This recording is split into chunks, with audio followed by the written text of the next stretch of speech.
Haider Ansari India سے، میں نے 10 سال پہلے کسی سے ادھار لیے تھے. اچھا بھائی، مر گیا ہوگا بیچارہ غم میں، لیکن کسی وجہ سے وہ واپس نہیں کر سکا. سب یہی کہتے ہیں. اب واپس کرنا چاہتا ہوں. قیامت آنے والی ہے اس کا مطلب ہے. ابھی یہ کیا ہے یار؟ ایک تو ان سے بولا PDF میں بھیجا کرو نا یہ مسائل.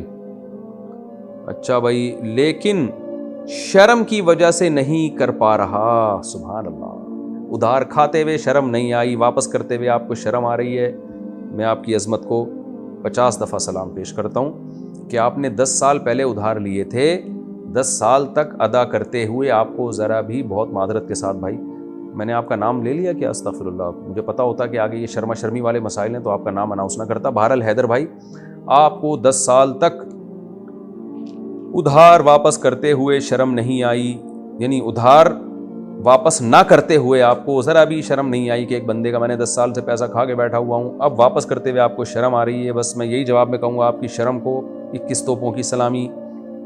آپ بے شرم بن کے ان کو پیسے دے دیں، یہاں بے شرمی کا ثواب آپ کو بہت زیادہ ملے گا. آپ بے شرم بن جائیں، پیسے دے دیں، بولیں یہ بے شرم آدمی تمہیں پیسے دے رہا ہے، تو اس بے شرمی کا ثواب آپ کو بہت ملے گا اس دفعہ. شرم ویسے اسلام میں شرم کا ثواب ملتا ہے، بے شرمی کا نہیں ملتا، لیکن اس موقع پہ بے شرمی کا آپ کو ڈبل ثواب ملے گا. نامحرم سے کسی کام کی مجبوری میں بات چیت کرنا یا اس سے فون پر ضروری کام کے لیے بات کرنا کیسا ہے؟ ضرورت کے وقت جائز ہے، لیکن اپنے جذبات پہ بھی کنٹرول کریں، بہن سمجھ کے بات کریں، بولیں بھی اس کو بہن. جب کسی نامحرم کو آپ سسٹر بول دیں نا تو آدھا فتنہ ویسے ہی ختم ہو جاتا ہے. آنٹی نہ بولیں، اگر آنٹی بول دیا تو وہ پھر حالات کے ذمہ دار آپ خود ہوں گے. بہن بول دیں کافی ہے. اچھا میرے بھائی، اگر کوئی 90 سال کی بھی ہو نا آنٹی، پھر بھی نہ بولیں. اگر کوئی تہجد پڑھ کر وتر پڑھتا ہو اور ایک دن اس کی تہجد کے لیے آنکھ نہ کھلے اور وتر رہ جائے تو کیا کرے گا؟ وتر چھوڑنا گناہ ہے. حدیث میں آتا ہے من لم یوتر فلیس منا ان اللہ زادکم صلاۃ الا وہی الوتر. اتنی سخت تاکیدات ہیں وتر کی، تو اس لیے وتر چھوڑنا جائز نہیں ہے. تو اگر کسی کو شک ہو کہ پتہ نہیں تہجد میں آنکھ کھلے گی کہ نہیں کھلے گی تو اس پر لازم ہے کہ وتر پڑھ کے سوئے. حضرت ابو ہریرہ رضی اللہ تعالیٰ عنہ وتر پڑھ کے سویا کرتے تھے. ان کو خطرہ ہوتا تھا کہ پتہ نہیں آنکھ کھلے نہ کھلے، کیونکہ وہ پڑھائی کرتے تھے، پڑھتے تھے، علم حاصل کرتے تھے، تو ڈر ہوتا تھا کہ دیر سے سوؤں گا تو آنکھ نہ کھلے کہیں.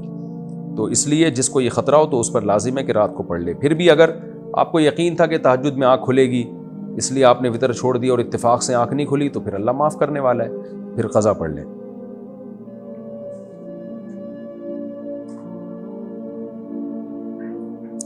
سکھوں کے گردوارے میں جو لنگر ملتا ہے، کیا مسلمان اس کو کھا سکتے ہیں؟ دیکھیں، مذہبی رسومات میں کسی کی بھی شرکت جائز نہیں ہے. سکھوں کے ساتھ دوستی بھی رکھ سکتے ہیں آپ، یعنی ایک ایز اے انسانیت، جیسے سب سے اچھی طرح سے ملتے ہیں، یعنی یہ دوستی مراد ہے میری، تو ان سے بھی آپ اچھی طرح سے ملیں. گفٹ بھی دیا جا سکتا ہے اگر آپ کے سکھ لوگ دوست ہیں، لیکن مذہبی رسومات میں شرکت جائز نہیں ہے. ہاں، گودوارہ میں جانا صرف دیکھنے کے لیے کہ ان کی عبادت کیسے ہوتی ہے، یا ویسے ہی یعنی کوئی معلومات کے لیے اگر آپ جا رہے ہیں، نارمل آدمی کے لیے تو یہ بھی ٹھیک نہیں ہے. نارمل سے مراد عام آدمی، یہ نہیں کہ ایب نارمل کے لیے جائز ہے، مطلب یہ کہ عام لوگوں کے لیے. لیکن جن کو کچھ معلومات لینی ہو یا کوئی خاص حکمت ہو تو وہ ایک الگ بات ہے، تو جانا جائز ہے، لیکن ان کی مذہبی رسم میں شرکت کرنے کی اجازت نہیں ہے. تو ویسے گھومنے پھرنے اگر آپ چلے جائیں تو کوئی حرج نہیں ہے، لیکن وہاں جا کے لنگر کھانا یا وہاں ان کی کسی مذہبی رسم میں شرکت کرنا یہ ٹھیک نہیں ہے. اگر یہ لنگر ان کی مذہبی رسم ہے، اگر لنگر مذہبی رسم نہیں ہے، ویسے ہی لنگر بٹ رہا ہو، کھا لیں، پھر فری پھوکٹ کی چیز مل رہی ہے تو کھانے میں کیا حرج ہے. کیونکہ بعض دفعہ ویسے ہی لنگر بٹ رہا ہوتا ہے نا بھائی، مذہبی، جیسے ہماری مسجد میں بعض دفعہ لنگر بٹ رہا ہوتا ہے، تو وہ لنگر یہ نہیں ہوتا کہ وہ مذہبی رسم کے طور پر کسی نے دیکھا مسجد میں نمازی آئے ہوئے ہیں، چلو میری طرف سے کھانا ہو گیا.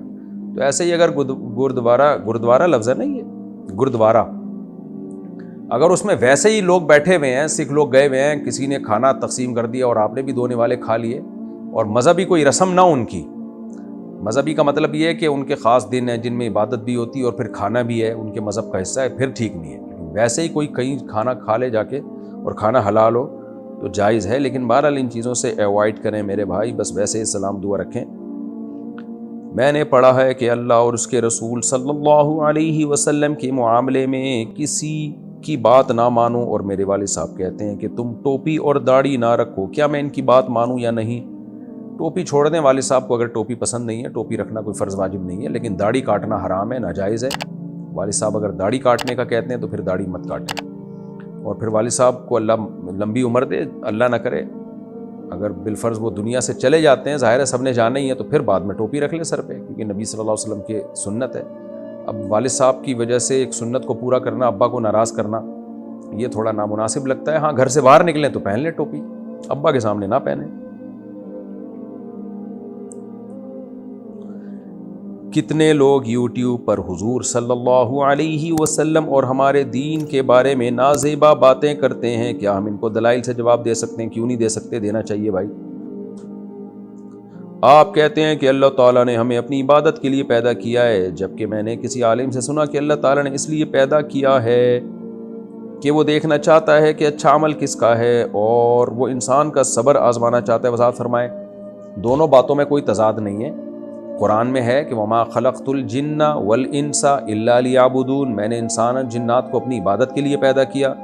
دوسرے مقام پہ اللہ نے فرمایا سورہ ملک میں خلق الموت والحیات لیبلوکم ایکم احسن عملا، میں نے تمہیں پیدا کیا، میں دیکھنا چاہتا ہوں اچھا عمل کون کرتا ہے۔ تو عبادت اچھے عمل ہی کو کہا جاتا ہے، یعنی اللہ کی اطاعت کرنا۔ عبادت کا مطلب کیا ہے؟ اللہ کی مان کے چلنا۔ تو جو بھی اچھا عمل ہے، رزق کمانا بھی عبادت ہے، سائنسی ترقی کرنا تاکہ مسلمان قوم ترقی کرے، انسانیت کو فائدہ ہو، اللہ کی رضا کے لیے یہ کام کرنا، یہ بھی عبادت ہے۔ ہم غریبوں کو پیسہ دیتے ہیں، فائدہ انسانیت کو ہو رہا ہے نا، لیکن اللہ اس عمل کو عبادت قرار دیتا ہے۔ تو ایک ہی چیز ہے جس کو دو مختلف الفاظ سے تعبیر کیا جاتا ہے۔ تو میری بات میں اور علماء کی بات میں کوئی تضاد نہیں ہے۔ عبادت کرنا، نیک عمل کرنا ایک ہی چیز کے دو نام ہیں بھائی۔ سہیل خان جے پور سے، امام کے پیچھے سورہ فاتحہ پڑھ سکتے ہیں؟ نہیں۔ اس کی وجہ یہ ہے کہ رسول اللہ صلی اللہ علیہ وسلم نے ارشاد فرمایا من کان لہ امام فقراءۃ الامام لہ قراءۃ، جس کا کوئی امام ہو تو امام کی قراءت مقتدی کے لیے کافی ہے۔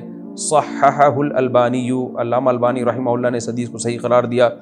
دوسری طرف حدیث میں آتا ہے کہ صحیح مسلم کی حدیث ہے انما جعل الامام لیؤتم بہ، امام کو امام اس لیے بنایا جاتا ہے کہ اس کی اقتداء کی جائے۔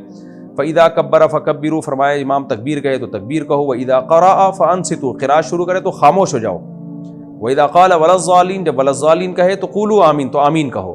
تو حدیث میں بتا دیا کہ امام نے کیا کرنا ہے اور تمہارا کیا کام ہے۔ امام کا کام ہے قراءت کرنا، اور تمہارا کام ہے فاتحہ کے بعد پیچھے سے آمین کہنا۔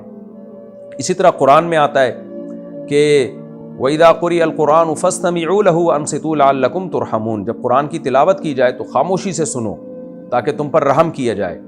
اور یہ خطبے کے بارے میں بھی اور نماز کے بارے میں بھی ہے یہ آیت جو ہے۔ تو ان دلائل کی روشنی میں، اور بعض صحابہ کے بھی سخت فتاوی اس بارے میں، عبداللہ بن مسعود رضی اللہ تعالیٰ عنہ کا، تو ان کی روشنی میں وہ حدیثیں جن سے ہمیں امام کی قراءت کا جواز کا پتہ چلتا ہے، یہ حکم کا پتہ چلتا ہے، تو وہ حدیثوں میں تعویل کی گئی ہے، ورنہ یہ دلائل زیادہ مضبوط ہیں۔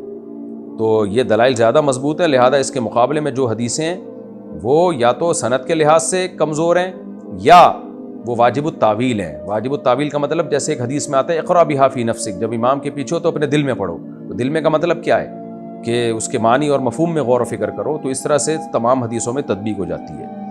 اور یہ جو حدیث ہے لم یقرأ بفاتحۃ الکتاب لا صلاۃ لمن لم یقرأ بفاتحۃ الکتاب، جو فاتحہ نہیں پڑھتا اس کی نماز نہیں ہوتی، تو پوری حدیث یوں ہے من لم یقرأ بفاتحۃ الکتاب فصاعدا، صحیح مسلم میں الفاظ ہیں، جو سورہ فاتحہ نہیں پڑھتا اور آگے تلاوت نہیں کرتا اس کی نماز نہیں ہوتی۔ تو ہم کہتے ہیں امام کے پیچھے آپ تلاوت تو کرتے نہیں ہو، فاتحہ کے بعد تو ویسے بھی آپ خاموش ہوتے ہو۔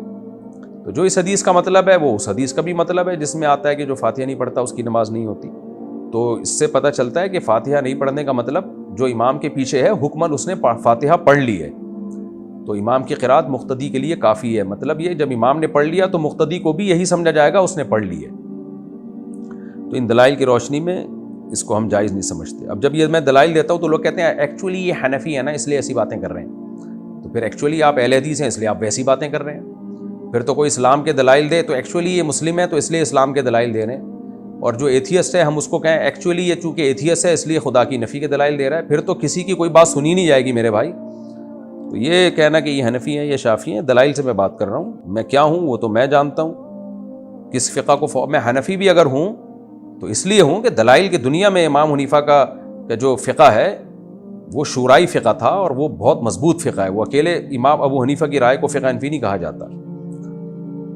بہرحال اگر کوئی اس رائے کے علاوہ دوسری رائے کو فالو کرتا ہے تو وہ جانے، اللہ جانے. لیکن یہ جو ہمارے ہاں شدت پسندی والا راستہ ہے نا، یہ سمجھتے ہیں کہ بس ہم ہی قرآن حدیث جانتے ہیں، باقی تو سارے گھاس کھا رہے ہیں. یہ سوچ کو بدلنے کی ضرورت ہے.